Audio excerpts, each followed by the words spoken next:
Ровно 83 года назад постановлением Госкомитета обороны Советского Союза была сформирована 110-я отдельная калмыцкая кавалерийская дивизия. Она доблестно сражалась на всем протяжении своего боевого пути, начиная от первых боев на Дону. Ее бойцы совершили беспримерный подвиг, сдерживая натиск многократно превосходящих сил немецких войск. Кавдивизия освободила более 100 населенных пунктов Ростовской области, Ставропольского края, Дагестана и Калмыкии. Возложить цветы и отдать дань памяти бойцам доблестной 110-й отдельной калмыцкой кавалерийской дивизии на мемориальном комплексе героям гражданской и Великой Отечественной войн собрались представители власти, общественники, поисковики, ветераны СВО, сотрудники правоохранительных органов и молодежь.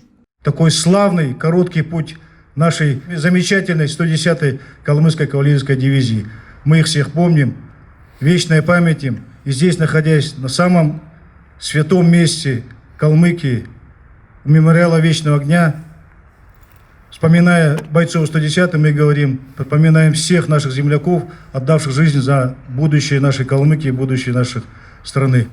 Этот день – это дань памяти нашим землякам, кто воевал, кто честно служил и отдал долг нашей Родине в те суровые годы Великой Отечественной войны. Это память, это верность долгу, это подвиг.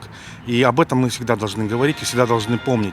Историю нужно знать, историю нужно любить и гордиться, историю нужно уметь защищать.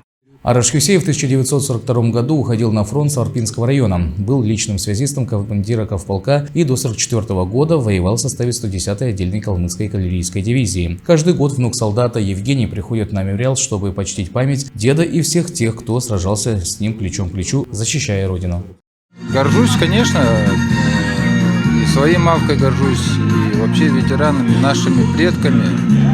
Это люди, которые прошли многое, выдержали, выстояли, сохранили нашу культуру, историю, традиции, передали нам что-то.